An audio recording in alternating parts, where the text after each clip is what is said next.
बिस्मिल्लाहिर्रहमानिर्रहीम। अस्सलाम वालेकुम। Welcome to premier learning. Students, आज exercise 9.2 question number 8, prove that A B C and D are vertices of a parallelogram. हमें कहा गया है कि 4 पॉइंट दिए गए हैं और हमें कहा गया है कि प्रूव करेंगे पैरेललोग्राम के वर्टिसेस हैं। ठीक है, पैरेललोग्राम कौन सी शेप होती है यहाँ पर बनाई हुई है? वो शेप जिसके अपोजिट साइड जो हैं वो क्या होते हैं, इक्वल होते हैं, लेकिन इसके जो डायगोनल्स होते हैं वो इक्वल नहीं होते। ठीक है, रेक्टेंगल और पैरेललोग्राम के अंदर यही डिफरेंस है कि रेक्टेंगल के अंदर डायगोनल्स भी इक्वल होते हैं और अपोजिट साइड्स भी इक्वल होते हैं, लेकिन पैरेललोग्राम के अंदर डायगोनल्स जो हैं वो इक्वल नहीं होते, लेकिन ये जो अपोजिट साइड्स हैं वो आपस में इक्वल होते हैं। यानी कि ये वाला साइड जो है इसके इक्वल होगा, ये वाला जो है इसके इक्वल होगा। ठीक है, तो लेट करते हैं जी। ये x1 है, ये y1 है, ये x2 है, ये y2 है, ये x3 है, ये y3 है, ये x4 है और ये y4 है। ठीक है, तो सबसे पहले हम डिस्टेंस फाइंड करेंगे ए बी लाइन का। तो ए बी लाइन के लिए डिस्टेंस फार्मूला क्या बनेगा? x2 minus x1 whole square plus y2 minus y1 whole square. अब चूँकि हमने ए वाले एलिमेंट्स को x1 y1 कहा था और बी वालों को x2 y2 कहा था, इसलिए डिस्टेंस फार्मूला बना x2 माइनस x1 और y2 माइनस y1। x2 की वैल्यू 1, x1 की वैल्यू -4, y2 की वैल्यू 0 और y1 की वैल्यू -1। ठीक है, हल करें। 1 as it is minus minus plus 4 whole square और 0 as it is minus into minus plus 1 whole square. 1 + 4 5 ऊपर स्क्वायर आ जाएगा और 0 + 1 1 और ऊपर आ जाएगा स्क्वायर। 5 का स्क्वायर 25 और 1 का स्क्वायर 1 ही होता है, तो 25 + 1 26। ठीक है, तो ए बी का डिस्टेंस हमारे पास आ गया 26। अच्छा जी, इसके बाद अब हम बी सी का डिस्टेंस फाइंड करेंगे। तो बी सी के लिए डिस्टेंस फार्मूला क्या बनेगा, देखें ज़रा। बी के जो एलिमेंट्स थे उनको हमने कहा था x2 y2 और सी वालों को कहा था x3 y3। तो डिस्टेंस फार्मूला बनेगा x3 माइनस x2 और y3 माइनस y2। ठीक है, तो यहाँ पर हमने वही लिखा है x3 माइनस x2 और y3 माइनस y2। x3 की वैल्यू है 7, x2 की वैल्यू है 1, फिर आ जाएगा स्क्वायर और y3 की वैल्यू -3 और y2 की वैल्यू 0। तो हल करें ज़रा। 7 - 1 6 होल स्क्वायर और -3 - 0 -3 आ जाएगा और 6 का स्क्वायर 36 और -3 का स्क्वायर आएगा +9। तो 36 + 9 का आंसर आएगा 45। 45 को हम लिख सकते हैं 9 × 5। 9 × 5 हमने लिख लिया 45 को। 9 पर हम अलग से रूट लेंगे और 5 पर अलग से। तो 9 का रूट जो है वो 3 के बराबर होता है और square root of 5 as it is आ जाएगा। तो बी सी का डिस्टेंस आ जाएगा हमारे पास 3 × स्क्वायर रूट ऑफ 5। अब सी डी का डिस्टेंस, सी डी के लिए हमने डिस्टेंस फार्मूला क्या बनेगा?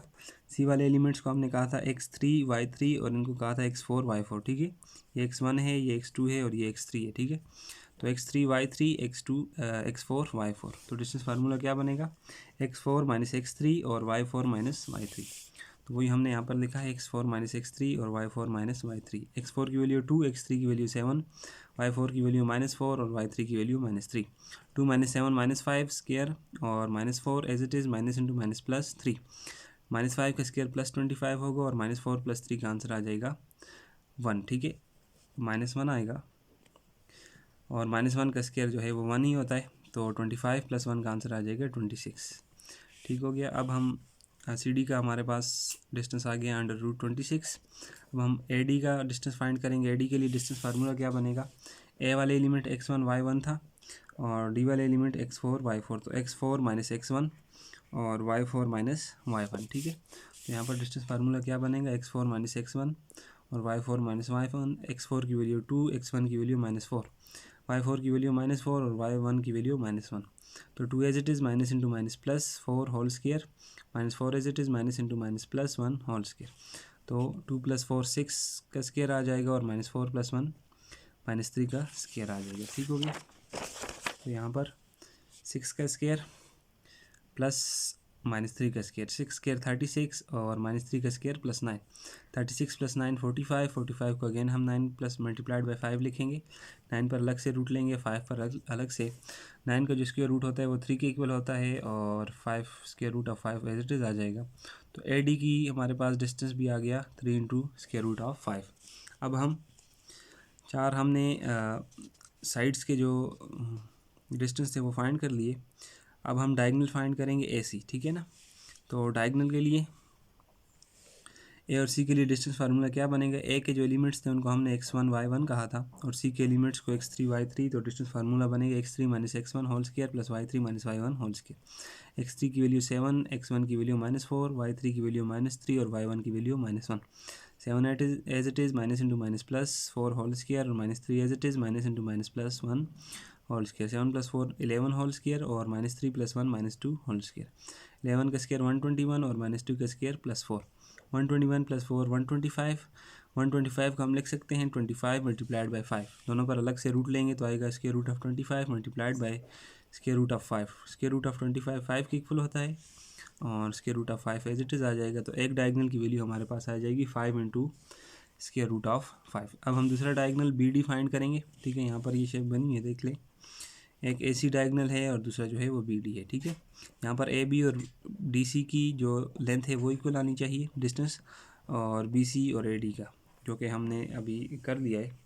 देखेंगे वो दोनों, ये चारों जो हैं, ये वाले दो साइड आपस में इक्वल हैं और ये वाले दो साइड इक्वल हैं। अब बी डी डायगनल के लिए बी के एलिमेंट्स को कहा था x2 y2 और डी के एलिमेंट्स को कहा था x4 y4।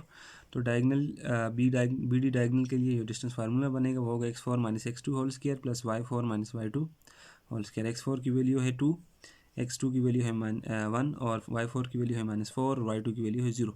तो 2 - 1 1 ऊपर आ जाएगा स्क्वायर प्लस -4 -0 -4 ही आएगा, ऊपर आ जाएगा स्क्वायर। तो 1 का स्क्वायर 1 -4 का स्क्वायर 16, 16 + 1 17।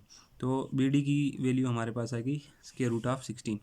फॉर पैरेललोग्राम देखें जी, opposite sides are equal. Parallelogram के लिए अपोजिट साइड इक्वल हों तो ए बी जो है वो इक्वल होना चाहिए डी सी के। ए बी की वैल्यू भी हमारे पास स्क्वायर रूट ऑफ 26 आई है और सी डी की वैल्यू भी स्क्वायर रूट ऑफ 26 और बी सी की वैल्यू भी 3 इंटू स्क्वायर रूट ऑफ 5 और ए डी की वैल्यू भी 3 इंटू स्क्वायर रूट ऑफ 5। ठीक हो गया ना। तो एक चीज़ तो प्रूव हो गई। दूसरी, and diagonals are not equal, और डायगनल हमारे पास इक्वल ना होने चाहिए। तो देख लें, ए सी का जो आंसर था वो था 5 इंटू स्क्वायर रूट ऑफ 5 और बी डी का आंसर हमारे पास आया √17, जो कि आपस में इक्वल नहीं है। तो हम कहेंगे 10 points A B C and D are vertices of a parallelogram.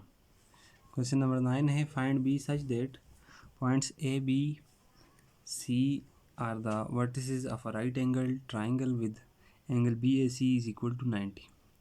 हमें 3 पॉइंट दिए गए हैं और हमें कहा गया है कि बी की वैल्यू फाइंड करें, और ये तीनों पॉइंट जो हैं ये राइट एंगल ट्राइंगल के वर्टिसेस हैं, जहाँ पर एक एंगल जो है वो 90 का है। राइट एंगल ट्राइंगल में एक एंगल जो होता है वो 90 का बनता है, पर मैं आपको ड्रा करके बता भी देता हूँ। तो इस तरीके से ये एक राइट एंगल ट्राइंगल है, क्योंकि यहाँ पर ये जो एंगल है ये 90 डिग्री का है। ठीक है, तो ए हमारे पास ये है, बी ये है और सी है। लेट करते हैं, ये x1 है, ये y1 है, ये x2 है, ये y2 है, ये x3 है और ये y3 है। ठीक है, तो सबसे पहले हम ए बी का डिस्टेंस फाइंड करेंगे, ए बी लाइन का डिस्टेंस। तो ए बी के लिए डिस्टेंस फार्मूला बनेगा x2 - x1 whole square plus y2 - y1 whole square. क्योंकि ए वाले एलिमेंट्स को हमने x1 y1 कहा था और बी वालों को x2 y2, इसलिए डिस्टेंस फार्मूला बना x2 - x1 और y2 - y1। वैल्यूज पुट करें, x2 की वैल्यू 5 है, x1 की वैल्यू 2 है, y2 की वैल्यू 5 है और y1 की वैल्यू b। तो 5 - 2 3 square plus 5 - b as it is, ऊपर आ जाएगा स्क्वायर।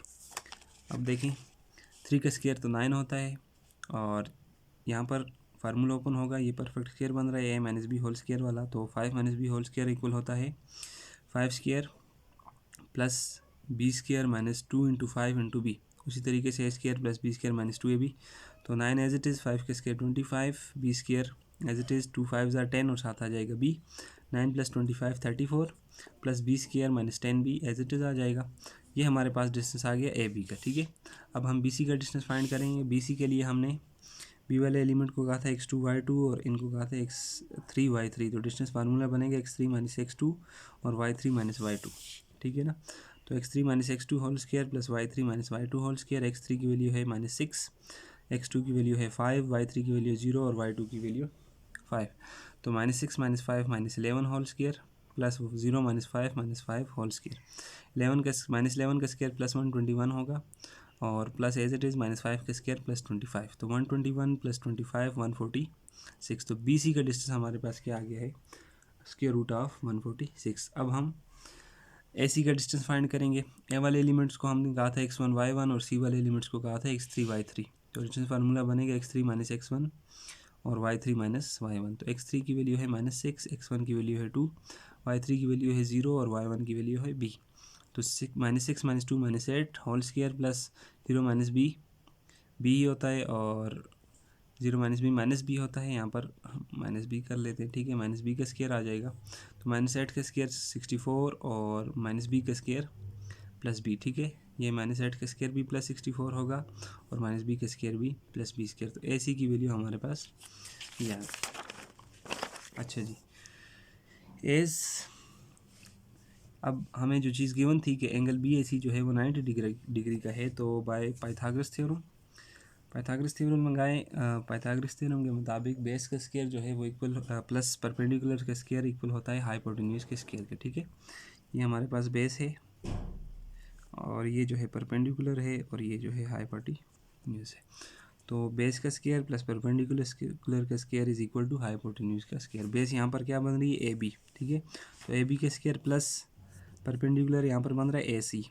तो ए सी का square is equal to hypotenuse यानी कि बी सी का स्क्वायर।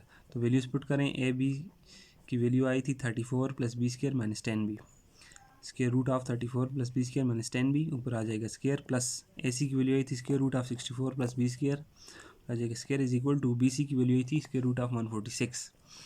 तो यहाँ से स्क्वायर रूट कैंसिल हो जाएंगे, ठीक है। तो क्या बचेगा, 34 plus B square minus 10b plus 64 plus B square is equal to 146। B square ये और इन दोनों को एक साथ लिख लें, 34 64 इन दोनों को एक साथ लिख लें और 10b एज इट इज़ आ जाएगा। B square plus B square 2b square minus 10b as it is 34 plus 64 98 is equal to 146। 2b square minus 10b as it is 98 भी एज इट इज़, ये प्लस 46 इधर आके हो जाएगा -46 146। तो 2b square minus 10b 98 minus 146 minus 48 आ जाएगा, ठीक हो गया। मज़ीद हल करें, 2 इसमें से कॉमन लें तो अंदर बचेगा B square minus 5b minus 24, ठीक है, इज इक्वल टू 0। ये भी इधर मल्टीप्लाई है, इधर आके डिवाइड होगा तो क्या आ जाएगा, 0 आ जाएगा। B square minus 5b minus 24 is equal to 0। अब यहाँ पर हमने इसको फैक्टराइज करना है, दो ऐसे एलिमेंट्स बनाने हैं, दो ऐसे नंबर ढूंढने हैं जिनको मल्टीप्लाई करें तो -24 आए, ठीक है, और जिनको माइनस करें तो हमारे पास प्लस या माइनस करें तो हमारे पास आए -5। तो अगर 3 को हम -8 के साथ मल्टीप्लाई करते हैं तो आएगा -24, और इसी तरीके से 3 को अगर हम -8 में ऐड करते हैं तो आंसर आएगा -5, ठीक है ना। तो यहाँ पर -5 की जगह हम क्या लिख लेंगे, +3b माइनस 8b और -24 एज इट इज़। ये दो टर्म्स हैं, इनमें से कॉमन लें b तो अंदर बचेगा b + 3, इनमें से -8 कॉमन लें तो अंदर बचेगा b + 3, ठीक है। ये माइनस बाहर कॉमन गया तो अंदर प्लस बचेगा। b + 3 अगेन कॉमन आ रहा है तो b + 3 अगेन कॉमन ले लिया, b - 8 को साथ एज इट इज़ लिख लिया इज इक्वल टू 0। अब इधर का कैश लगाएं, b + 3 0 के इक्वल हो सकता है और b - 8 भी 0 के इक्वल हो सकता है। यहाँ से b की वैल्यू एक आएगी -3, +3 इधर जाके -3 और यहाँ से -8 उधर जाके +8, ठीक। तो b की दो वैल्यूज आ गई, एक आ गई -3 और दूसरी आ गई +8। Given a b c, find the coordinates of d in the second quadrant such that quadrilateral ABCD is a parallelogram। अब हमें एक क्वाड्रिलेटरल गिवन है ABCD, ठीक है ना, और उसके 3 साइड्स हमें गिवन है, ठीक है। ए बी गिवन है -4, -2, बी भी गिवन है -1, -3 और सी भी गिवन है 3, 1 और डी नहीं गिवन हमें, ठीक है। 3 गिवन है और डी हमने फाइंड करना है। कहा गया है कि डी कहाँ पर है, सेकंड क्वाड्रेंट में, ठीक है ना। तो देखते हैं, लेट करते हैं जी, डी जो क्वाड्रेंट है, जो पॉइंट डी है उसकी जो वैल्यू है एक एक्स है और एक वाई है, ठीक है। तो हमने क्या फाइंड करना है, D of x y is equal to what, यानी कि हमने ये एक्स वाई की वैल्यू फाइंड करनी है। तो as A B C D is a parallelogram, then अब चूंकि देखें पैरेललोग्राम के अंदर अपोजिट साइड्स हमारे पास क्या होते हैं, इक्वल होते हैं। तो अगर ए बी सी डी एक पैरेललोग्राम है तो ए बी साइड यानी कि ए बी साइड जो है वो इक्वल होना चाहिए सी डी साइड के, ठीक है ना। मैंने यहाँ पर लिखा ए बी साइड की जो लेंथ है, डिस्टेंस है, वो इक्वल होना चाहिए सी डी साइड के, ठीक है। तो बाय यूजिंग डिस्टेंस फार्मूला अब इसके डिस्टेंस हम निकालेंगे डिस्टेंस फार्मूला को यूज़ करते हुए। अच्छा जी, ए बी के अंदर देखें, ये x1 ये y1 ये x2 ये y2। तो ए बी के लिए डिस्टेंस फार्मूला क्या बनेगा, x2 - x1 whole square plus y2 - y1 whole square. C D के केस में सी डी के केस में ये x1 y1 है और ये x2 y2 है, ठीक है ना। तो उसके केस में क्या फार्मूला बनेगा, x2 minus x1 whole square plus y2 minus y1 whole square. अब देखें ज़रा, क्योंकि दोनों साइडों पर स्क्वायर रूट है तो हम स्क्वायर रूट को क्या कर देंगे, कैंसिल कर लेंगे, ठीक है। तो क्या बचेगा, x2 minus x1 whole square plus y2 minus y1 whole square is equal to x2 minus x1 whole square plus y2 minus y1 whole square. अब वैल्यूज पुट करें, x2 की वैल्यू जो है वो है 1, ठीक है ना। ए बी के अंदर x2 की वैल्यू क्या है, 1 है, ठीक है। देखें ये मैं यहाँ पर लिख लेता हूँ, ये x1 है, ये y1 है, ये x2 है और ये y2 है, ठीक है ना। तो x2 की वैल्यू है 1 और x1 की वैल्यू है -4। तो क्या लिखा, 1 minus into -4 whole square plus y2 की वैल्यू है हमारे पास 3 और y1 की वैल्यू है -2। तो यहाँ पर क्या लिखेंगे, y2 की जगह -3 और y1 की जगह -2, ठीक है ना। ये -3 है इज इक्वल टू x2। अच्छा सी डी के केस में x2 क्या है हमारे पास, सी डी के केस में x2 देखें, x1 y1 x2 y2, देखें ये x1 है, ये y1 है और ये x2 है, ये y2 है, ठीक है ना। तो x2 यानी कि 3 माइनस y1 x1 यानी कि x, तो 3 माइनस x यहाँ पर आ जाएगा, 3 minus x whole square plus y2 minus y1। तो y2 यहाँ पर क्या है, y2 है 1 और y1 है y, तो y2 की जगह 1 आ जाएगा और y1 की जगह y। अब हल करें इसको, 1 as it is minus into minus plus 4 whole square और -3 as it is minus plus minus minus, ठीक है ना, प्लस माइनस माइनस हो जाएगा। अच्छा जी यहाँ पर माइनस आता है, प्लस लिखा गया गलती से, तो माइनस इंटू माइनस प्लस हो जाएगा। तो -3 + 2 whole square is equal to 3 minus x whole square और 1 माइनस y होल स्क्वायर। इसको हल करें, 1 + 4 5 होल स्क्वायर और -3 + 2 का आंसर आ जाएगा -1 whole square is equal to, ये दोनों एज इट इज़ आ जाएंगे। अब देखें, अब यहाँ पर देखें ये भी x2 यहाँ से देख लेते हैं, ये भी x2 माइनस x1 है और ये भी क्या है, x2 माइनस x1, ये दोनों आपस में इक्वल हैं और ये दोनों आपस में इक्वल हैं। ये भी y2 माइनस y1 है और ये भी y2 माइनस y1 है। तो इसलिए हमने अगर ये और ये इक्वल है तो इसकी वैल्यू और इसकी वैल्यू भी क्या होगी, आपस में इक्वल होगी। तो इसकी वैल्यू क्या आई है हमारे पास, इसकी वैल्यू हमारे पास आई है 5, ठीक है, ये आपको नज़र आ रहा है, इसकी वैल्यू आई है 5, ठीक है। इसी तरीके से इसकी जो वैल्यू है वो आई है 3 माइनस एक्स, तो 3 माइनस एक्स किसके बराबर होगा, 5 के, और 1 माइनस वाई किसके इक्वल होगा, -1 के। तो हमने क्या लिखा, 3 minus x is equal to 5, ठीक है ना। क्योंकि ये और ये आपस में इक्वल हैं तो इन दोनों की वैल्यूज़ भी आपस में क्या होंगी, इक्वल होंगी, ठीक है। इन दोनों की वैल्यूज़ को हम कंपेयर कर सकते हैं।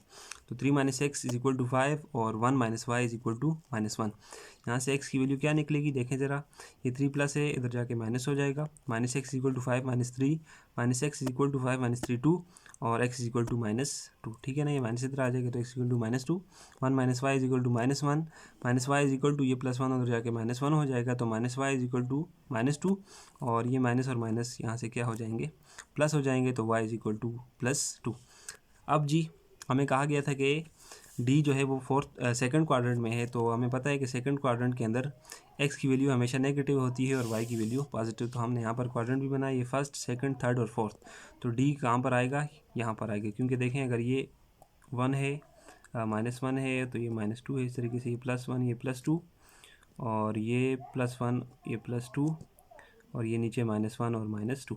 तो डी की वैल्यू, डी कहाँ पर आ रहा है, कहाँ पर लाई कर रहा है, सेकंड क्वाड्रेंट में, क्योंकि x की वैल्यू है -2, तो x यहाँ पर है, ठीक है, और y की वैल्यू क्या है, +2 है, तो y यहाँ पर है, ठीक है। तो ये डी पॉइंट यहाँ पर सेकंड क्वाड्रेंट में लाई कर रहा है, ठीक हो गया।